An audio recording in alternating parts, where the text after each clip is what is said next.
ಏನಾಗ್ತಾ ಇದೆ? ಕರ್ನಾಟಕ ಕಾಂಗ್ರೆಸ್ನಲ್ಲಿ ಮುಖ್ಯಮಂತ್ರಿಗಳ ನಿವಾಸಕ್ಕೆ ಗಣ್ಯರ ಮೇಲೆ ಗಣ್ಯರು ಅಂದರೆ ಸಚಿವರು ಶಾಸಕರು ಭೇಟಿ ಕೊಡ್ತಾ ಇದ್ದಾರೆ. ಯಾಕೆ ಅಂತ ಅಂದರೆ ನಾನೇ ಮುಂದಿನ ಸಿಎಂ ಅಂತ ಕಾಂಗ್ರೆಸ್ನಲ್ಲಿ ಸಿಎಂ ಕುರ್ಚಿಗೆ ದಿನಕ್ಕೊಬ್ರು ಟವೆಲ್ ಆಗ್ತಾ ಇದ್ದಾರೆ. ಇದು ಈ ನಾಯಕರುಗಳ ಸಮಾಗಮ, ಸೆಗ್ರಿಗೇಷನ್ ಏನಾಗ್ತಾ ಇದೆ ಅಲ್ಲ, ಒಬ್ಬೊಬ್ಬ ನಾಯಕನ ಸುತ್ತ ಒಂದಷ್ಟು ನಾಯಕರು ಯಾರಾಗ್ತಾರೆ ಮುಂದಿನ ಲೀಡರ್ ಅನ್ನುವಂಥದ್ದು, ಇಲ್ಲ ಸಿದ್ದರಾಮಯ್ಯನವರೇ ಉಳ್ಕೋತಾರೆ ಅನ್ನುವಂಥದ್ದು, ಈ ಬಣಗಳು ಇದು ಸಾಕಷ್ಟು ಕುತೂಹಲವನ್ನ ಕೆರಳಿಸಿದೆ. R V Deshpande, G Parameshwar, Satish Jarkiholi, M B Patil ಇವರೆಲ್ಲರೂ ಕೂಡ ಸಿಎಂ ಆಕಾಂಕ್ಷಿಗಳು ಅಂತ ಹೇಳಲಾಗಿತ್ತು. ಇವರೆಲ್ಲರೂ ಕೂಡ ಈಗ ಮುಖ್ಯಮಂತ್ರಿ ಸಿದ್ದರಾಮಯ್ಯ ಅವರನ್ನ ಭೇಟಿ ಮಾಡಿದ್ದಾರೆ. ವಿದೇಶ ಪ್ರವಾಸದ ಬಳಿಕ ಡಿ ಕೆ ಶಿವಕುಮಾರ್ ಕೂಡ ಬಂದು ಸಿದ್ದರಾಮಯ್ಯ ಅವ್ರನ್ನ ಭೇಟಿ ಮಾಡ್ತಾರೆ ಅಂತ ಹೇಳಲಾಗಿದೆ. ಇನ್ನಷ್ಟು ಅಪ್ಡೇಟ್ ಪಡ್ಕೊಂಡು ನಮ್ಮ ಪ್ರತಿನಿಧಿ ಸುರೇಶ್ ಕನೆಕ್ಟ್ ಆಗಿದ್ದಾರೆ. ರಾಜ್ಯ ರಾಜಕೀಯದ ಮಹತ್ತರ ಬೆಳವಣಿಗೆಗಳು ಇದು. ಸುರೇಶ್, ನಾನು ಸಿಎಂ ಅಂತ ಎಂ ಬಿ ಪಾಟೀಲ್ರಿಂದ ಹಿಡಿದು ಆರ್ ವಿ ದೇಶಪಾಂಡೆವರೆಗೆ ಎಲ್ಲರೂ ಒಂದ್ ರೌಂಡ್ ಟವಲ್ ಹಾಕಿ ಮುಗೀತು. ಈಗ ಮೂಡಾ ಕೇಸ್ ಏನಾಗುತ್ತೆ ಅನ್ನೋದು ಇನ್ನೂ ಬಾಕಿ ಇರುವಾಗ್ಲೇನೆ ಮತ್ತೊಂದ್ ಕಡೆ ಡಿ ಕೆ ಶಿವಕುಮಾರ್ ಫಾರಿನ್ ಇಂದ ಬರಬೇಕು. ಡಿ ಕೆ ಶಿವಕುಮಾರ್ ಕೂಡ ಅಲ್ಲಿ ರಾಹುಲ್ ಗಾಂಧಿ ಭೇಟಿ ಮಾಡ್ಕೊಂಡು ಬರ್ತಾ ಇದ್ದಾರೆ. ಸೊ ಏನ್ ನಡೀತಾ ಇದೆ ಸಿಎಂ ಕುರ್ಚಿ ವಿಚಾರಕ್ಕೆ ಸಂಬಂಧಪಟ್ಟಂತೆ ರಾಜಕೀಯದ ಒಳ ಸುಳಿಗಳೇನಿದ್ದಾವೆ?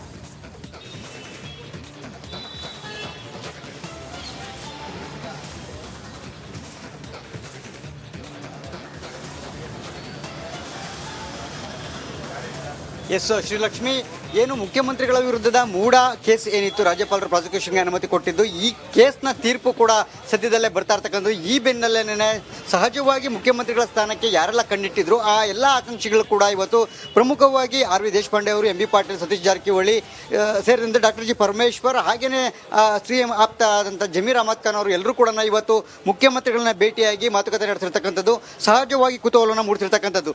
ಇದರೊಟ್ಟಿಗೆ ಅತ್ತ ರಾಹುಲ್ ಗಾಂಧಿ ಅವರನ್ನ ಡಿ ಕೆ ಶಿವಕುಮಾರ್ ವಿದೇಶದಲ್ಲಿ ಭೇಟಿಯಾಗಿರುವಂಥದ್ದು. ಈ ಬೆಳವಣಿಗೆಯ ಮಧ್ಯೆನೇ ಈ ರಾಜ್ಯದಲ್ಲಿ ಕೂಡ ಮುಖ್ಯಮಂತ್ರಿಗಳ ಸಮ್ಮುಖದಲ್ಲೇ ಎಲ್ಲ ಆಕಾಂಕ್ಷಿಗಳಂತ ರೇಸ್ನಲ್ಲಿ ಯಾರೆಲ್ಲ ಇದ್ರು ಸಿಎಂ ರೇಸ್ನಲ್ಲಿ ಅವರೆಲ್ಲರೂ ಕೂಡ ಇವತ್ತು ಹೋಗಿ ಮಾತುಕತೆಯನ್ನು ಆಡ್ತಿರ್ತಕ್ಕಂಥದ್ದು ಕೂಡ ಸಾಕಷ್ಟು ಕುತೂಹಲವನ್ನು ಮೂಡಿಸಿರ್ತಕ್ಕಂಥದ್ದು. ಇದರ ಜೊತೆಗೆ ಒಂದಷ್ಟು ನಿಗಮ ಮಂಡಳಿಯ ಸಂಬಂಧಪಟ್ಟಂತೆ ಅಧ್ಯಕ್ಷರು ಹಾಗೆ ಸದಸ್ಯರ ನಿರ್ದೇಶಕರ ನೇಮಕ ಏನಿತ್ತು ಇದು ಕೂಡ ಕಾಂಗ್ರೆಸ್ನಲ್ಲಿ ಒಳ ಜಗಳ ಕೂಡ ಒಂದು ರೀತಿಯಲ್ಲಿ ಒಳಬೇಗುದಿ ಶುರುವಾಗಿರ್ತಕ್ಕಂಥದ್ದು. ಶ್ರೀಲಕ್ಷ್ಮಿ, ಈ ವಿಚಾರವಾಗಿ ಕೂಡ ಡಾಕ್ಟರ್ ಜಿ ಪರಮೇಶ್ವರ್ ಅವರ ನೇತೃತ್ವದಲ್ಲೇ ಒಂದು ಸಮಿತಿಯನ್ನು ಕೂಡ ಮಾಡಿರ್ತಕ್ಕಂಥದ್ದು. ಈ ಸದಸ್ಯರನ್ನ ಮತ್ತೆ ಅಧ್ಯಕ್ಷರನ್ನ ನೇಮಕ ಮಾಡುವ ವಿಚಾರವಾಗಿ ಅವರನ್ನು ಸಮಿತಿ ಮಾಡಿದ್ದಾರೆ. ಆ ಸಮಿತಿಯ ಅಧ್ಯಕ್ಷರು ಪರಮೇಶ್ವರ್ ಇರೋದ್ರಿಂದ ಸಹಜವಾಗಿ ಅವರು ಕೂಡ ಪರಮೇಶ್ವರ್ ಅವರು ಇವತ್ತು ಮುಖ್ಯಮಂತ್ರಿಗಳನ್ನ ಭೇಟಿಯಾಗಿರ್ತಕ್ಕಂಥದ್ದು. ಇವತ್ತು ಅಂದ್ರೆ ಮಧ್ಯಾಹ್ನದ ವೇಳೆಗೆ ವಿಧಾನಸೌಧದಲ್ಲಿ ಕೂಡ ಈ ನಿಗಮ ಮಂಡಳಿಗಳ ಅಧ್ಯಕ್ಷರ ಸದಸ್ಯರು ನೇಮಕ ಕುರಿತಂತೆ ಒಂದು ಸಭೆ ಕೂಡ ಇರತಕ್ಕಂಥದ್ದು. ಈ ಸಭೆಗೂ ಮುನ್ನ ಒಂದಷ್ಟು ಪಟ್ಟಿಯನ್ನ ಕೊಟ್ಟಿದ್ದಾರೆ ಅಂತಕ್ಕಂಥದ್ದು ಕೂಡ ನಮಗೆ ತಿಳಿದು ಬಂದಿರುವಂತಹ ಮಾಹಿತಿ. ಈ ಮೂಲಕ ತಮ್ಮ ಅಂದ್ರೆ ಏನು ಸಚಿವರು ಮತ್ತೆ ಶಾಸಕರುಗಳ ಆಪ್ತರು ಯಾರೆಲ್ಲ ರೈಟ್. ಸೊ ಕರ್ನಾಟಕ ಕಾಂಗ್ರೆಸ್ನಲ್ಲಿ ಏನಾಗ್ತಾ ಇದೆ? ಕರ್ನಾಟಕ ಕಾಂಗ್ರೆಸ್ನಲ್ಲಿ ಮುಖ್ಯಮಂತ್ರಿಗಳ ನಿವಾಸಕ್ಕೆ ಗಣ್ಯರ ಮೇಲೆ ಗಣ್ಯರು ಅಂದರೆ ಸಚಿವರು ಶಾಸಕರು ಭೇಟಿ ಕೊಡ್ತಾ ಇದ್ದಾರೆ. ಯಾಕೆ ಅಂತ ಅಂದರೆ ನಾನೇ ಮುಂದಿನ ಸಿಎಂ ಅಂತ ಕಾಂಗ್ರೆಸ್ನಲ್ಲಿ ಸಿಎಂ ಕುರ್ಚಿಗೆ ದಿನಕ್ಕೊಬ್ರು ಟವೆಲ್ ಆಗ್ತಾ ಇದ್ದಾರೆ. ಇದು ಈ ನಾಯಕರುಗಳ ಸಮಾಗಮ, ಸೆಗ್ರಿಗೇಷನ್ ಏನಾಗ್ತಾ ಇದೆ ಅಲ್ಲ, ಒಬ್ಬೊಬ್ಬ ನಾಯಕನ ಸುತ್ತ ಒಂದಷ್ಟು ನಾಯಕರು ಯಾರಾಗ್ತಾರೆ ಮುಂದಿನ ಲೀಡರ್ ಅನ್ನುವಂಥದ್ದು, ಇಲ್ಲ ಸಿದ್ದರಾಮಯ್ಯನವರೇ ಉಳ್ಕೋತಾರೆ ಅನ್ನುವಂಥದ್ದು, ಈ ಬಣಗಳು ಇದು ಸಾಕಷ್ಟು ಕುತೂಹಲವನ್ನ ಕೆರಳಿಸಿದೆ. R V Deshpande, G Parameshwar, Satish Jarkiholi, M B Patil ಇವರೆಲ್ಲರೂ ಕೂಡ ಸಿಎಂ ಆಕಾಂಕ್ಷಿಗಳು ಅಂತ ಹೇಳಲಾಗಿತ್ತು. ಇವರೆಲ್ಲರೂ ಕೂಡ ಈಗ ಮುಖ್ಯಮಂತ್ರಿ ಸಿದ್ದರಾಮಯ್ಯ ಅವರನ್ನ ಭೇಟಿ ಮಾಡಿದ್ದಾರೆ. ವಿದೇಶ ಪ್ರವಾಸದ ಬಳಿಕ ಡಿ ಕೆ ಶಿವಕುಮಾರ್ ಕೂಡ ಬಂದು ಸಿದ್ದರಾಮಯ್ಯ ಅವ್ರನ್ನ ಭೇಟಿ ಮಾಡ್ತಾರೆ ಅಂತ ಹೇಳಲಾಗಿದೆ. ಇನ್ನಷ್ಟು ಅಪ್ಡೇಟ್ ಪಡ್ಕೊಂಡು ನಮ್ಮ ಪ್ರತಿನಿಧಿ ಸುರೇಶ್ ಕನೆಕ್ಟ್ ಆಗಿದ್ದಾರೆ. ರಾಜ್ಯ ರಾಜಕೀಯದ ಮಹತ್ತರ ಬೆಳವಣಿಗೆಗಳು ಇದು. ಸುರೇಶ್, ನಾನು ಸಿಎಂ ಅಂತ ಎಂ ಬಿ ಪಾಟೀಲ್ರಿಂದ ಹಿಡಿದು ಆರ್ ವಿ ದೇಶಪಾಂಡೆವರೆಗೆ ಎಲ್ಲರೂ ಒಂದ್ ರೌಂಡ್ ಟವಲ್ ಹಾಕಿ ಮುಗೀತು.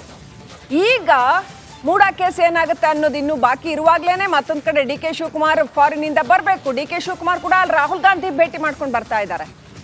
ಸೊ ಏನ್ ನಡೀತಾ ಇದೆ ಸಿಎಂ ಕುರ್ಚಿ ವಿಚಾರಕ್ಕೆ ಸಂಬಂಧಪಟ್ಟಂತೆ ರಾಜಕೀಯದ ಒಳ ಸುಳಿಗಳೇನಿದ್ದಾವೆ?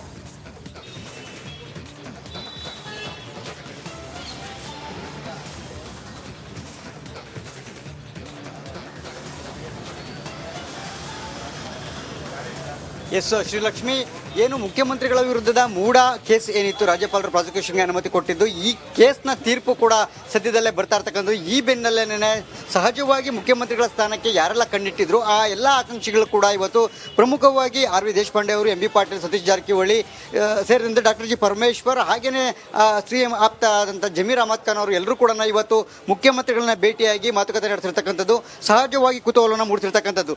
ಇದರೊಟ್ಟಿಗೆ ಅತ್ತ ರಾಹುಲ್ ಗಾಂಧಿ ಅವರನ್ನ DK ಶಿವಕುಮಾರ್ ವಿದೇಶದಲ್ಲಿ ಭೇಟಿಯಾಗಿರುವಂಥದ್ದು. ಈ ಬೆಳವಣಿಗೆಯ ಮಧ್ಯೆನೇ ಈ ರಾಜ್ಯದಲ್ಲಿ ಕೂಡ ಮುಖ್ಯಮಂತ್ರಿಗಳ ಸಮ್ಮುಖದಲ್ಲೇ ಎಲ್ಲ ಆಕಾಂಕ್ಷಿಗಳಂತ ರೇಸ್ನಲ್ಲಿ ಯಾರೆಲ್ಲ ಇದ್ರು CM ರೇಸ್ನಲ್ಲಿ ಅವರೆಲ್ಲರೂ ಕೂಡ ಇವತ್ತು ಹೋಗಿ ಮಾತುಕತೆಯನ್ನು ಆಡ್ತಿರ್ತಕ್ಕಂಥದ್ದು ಕೂಡ ಸಾಕಷ್ಟು ಕುತೂಹಲವನ್ನು ಮೂಡಿಸಿರ್ತಕ್ಕಂಥದ್ದು. ಇದರ ಜೊತೆಗೆ ಒಂದಷ್ಟು ನಿಗಮ ಮಂಡಳಿಯ ಸಂಬಂಧಪಟ್ಟಂತೆ ಅಧ್ಯಕ್ಷರು ಹಾಗೆ ಸದಸ್ಯರ ನಿರ್ದೇಶಕರ ನೇಮಕ ಏನಿತ್ತು ಇದು ಕೂಡ ಕಾಂಗ್ರೆಸ್ನಲ್ಲಿ ಒಳ ಜಗಳ ಕೂಡ ಒಂದು ರೀತಿಯಲ್ಲಿ ಒಳಬೇಗುದಿ ಶುರುವಾಗಿರ್ತಕ್ಕಂಥದ್ದು. ಶ್ರೀಲಕ್ಷ್ಮಿ, ಈ ವಿಚಾರವಾಗಿ ಕೂಡ ಡಾಕ್ಟರ್ ಜಿ ಪರಮೇಶ್ವರ್ ಅವರ ನೇತೃತ್ವದಲ್ಲಿ ಒಂದು ಸಮಿತಿಯನ್ನು ಕೂಡ ಮಾಡಿರ್ತಕ್ಕಂಥದ್ದು. ಈ ಸದಸ್ಯರನ್ನ ಮತ್ತೆ ಅಧ್ಯಕ್ಷರನ್ನ ನೇಮಕ ಮಾಡುವ ವಿಚಾರವಾಗಿ ಅವರನ್ನು ಸಮಿತಿ ಮಾಡಿದ್ದಾರೆ. ಆ ಸಮಿತಿಯ ಅಧ್ಯಕ್ಷರು ಪರಮೇಶ್ವರ್ ಇರೋದ್ರಿಂದ ಸಹಜವಾಗಿ ಅವರು ಕೂಡ ಪರಮೇಶ್ವರ್ ಅವರು ಇವತ್ತು ಮುಖ್ಯಮಂತ್ರಿಗಳನ್ನ ಭೇಟಿಯಾಗಿರ್ತಕ್ಕಂಥದ್ದು. ಇವತ್ತು ಅಂದ್ರೆ ಮಧ್ಯಾಹ್ನದ ವೇಳೆಗೆ ವಿಧಾನಸೌಧದಲ್ಲಿ ಕೂಡ ಈ ನಿಗಮ ಮಂಡಳಿಗಳ ಅಧ್ಯಕ್ಷರ ಸದಸ್ಯರು ನೇಮಕ ಕುರಿತಂತೆ ಒಂದು ಸಭೆ ಕೂಡ ಇರತಕ್ಕಂಥದ್ದು. ಈ ಸಭೆಗೂ ಮುನ್ನ ಒಂದಷ್ಟು ಪಟ್ಟಿಯನ್ನು ಕೊಟ್ಟಿದ್ದಾರೆ ಅಂತಕ್ಕಂಥದ್ದು ಕೂಡ ನಮಗೆ ತಿಳಿದು ಬಂದಿರುವಂತಹ ಮಾಹಿತಿ. ಈ ಮೂಲಕ ತಮ್ಮ ಅಂದ್ರೆ ಏನು ಸಚಿವರು ಮತ್ತೆ ಶಾಸಕರುಗಳ ಆಪ್ತರು ಯಾರೆಲ್ಲ. ನಮಸ್ಕಾರ, ಕರ್ನಾಟಕ ಪ್ರೈಮ್ ಟೈಮ್ಗೆ ಸ್ವಾಗತ. ನಾನು ಜಯಪ್ರಕಾಶ್ ಶೆಟ್ಟಿ. ಇಡೀ ಕರ್ನಾಡು ಇವತ್ತು ರೆಬೆಲ್ ಆಗಿ ನಿಂತಿದೆ. ಈ ಹಗರಣಗಳನ್ನು ಸದನದಲ್ಲಿ ಪ್ರಸ್ತಾಪ ಮಾಡಲು ಕೂಡ ಕಾಂಗ್ರೆಸ್ ಹಿಂದೇಟು ಹಾಕಿದ್ದೇಕೆ? ನಿಮ್ಗೆ ಸಂಬಳ ಅದಕ್ಕೆ, ನಿಮಗೆ ವಾಹನ ಅದಕ್ಕೆ, ನಿಮಗೆ ವೆಪನ್ ಅದಕ್ಕೆ, ನೀವು ಅದನ್ನು ಸೆರೆ ಹಿಡಿಬೇಕಾಗಿತ್ತು. ನೀವು ವಿದ್ಯುತ್ ಬರ ಇದೆ ಅಂತ ಹೇಳ್ತಾ ಇದ್ದೀರಿ, ಎಲ್ಲಿ ಬರ ಇದೆ ನೀವು ಹೇಳಬೇಕು. ಪಾಕಿಸ್ತಾನ್ ಆಕ್ಯುಪೈಡ್ ಕಾಶ್ಮೀರ್ ಅದು ಎಂದೆಂದಿಗೂ ನಮ್ಮದು. 40 ಮೆಷಿನ್ಗಳು ತಂದಿತ್ತು ನೋಟ್ ಎಣಿಸುವುದಕ್ಕೆ, ಅದೇ ಹಾಳಾಯಿತು. ಮಥುರಾದ ಗಲಾಟೆ ಇದೆಯಲ್ಲ, ಅದು ಸ್ಥಳೀಯವಾಗಿ ಕೂತು ಪರಿಹರಿಸಬಹುದಾದಂಥ ಕಾನೂನಿದೆ. ಗ್ಯಾರಂಟಿ ಯೋಜನೆಯಿಂದ ನಷ್ಟ ಆಗಿದೆ, ಲಾಭ ಆಗಿದೆ, ದಯವಿಟ್ಟು ಹೇಳಿ. Dawood Ibrahim most wanted criminal ಯಾವಾಗಾದ ಅಂದರೆ ಇಲ್ಲಿ ತನಕ ಭಾರತ ದೇಶದಲ್ಲಿ ಓರ್ವ ದಲಿತ ಪ್ರಧಾನಿಯಾದಂಥ ಇತಿಹಾಸವೇ ಇಲ್ಲ. ರಿಪಬ್ಲಿಕ್ ವರ್ಲ್ಡ್ ಆಪ್ ಇದು ಕೇವಲ ಅಪ್ಲಿಕೇಶನ್ ಅಲ್ಲ, ಸಮಗ್ರ ಸುದ್ದಿಗಳ ಸಂಪರ್ಕ ಮಾರ್ಗಕ್ಕೆ ಕ್ರಾಂತಿಕಾರಿ ಬದಲಾವಣೆ. ರಿಪಬ್ಲಿಕ್ ವರ್ಲ್ಡ್ ಆಪ್ ಕೇವಲ ಸುದ್ದಿ ಅಪ್ಲಿಕೇಶನ್ ಅನ್ನ ಪರಿಚಯ ಮಾಡ್ತಾ ಇಲ್ಲ, ಬದಲಾಗಿ ಡಿಜಿಟಲ್ ಸುದ್ದಿ ಬಳಕೆಯ ಹೊಸ ಯುಗಕ್ಕೆ ನಾಂದಿ ಹಾಡ್ತಾ ಇದೆ. ಇದೊಂದು ಬ್ರೇಕಿಂಗ್ ನ್ಯೂಸ್, ಪ್ರಭಾವಶಾಲಿ ಕಾರ್ಯಕ್ರಮಗಳಿಗೆ ಗಟ್ಟಿಯಾದ ವೇದಿಕೆ.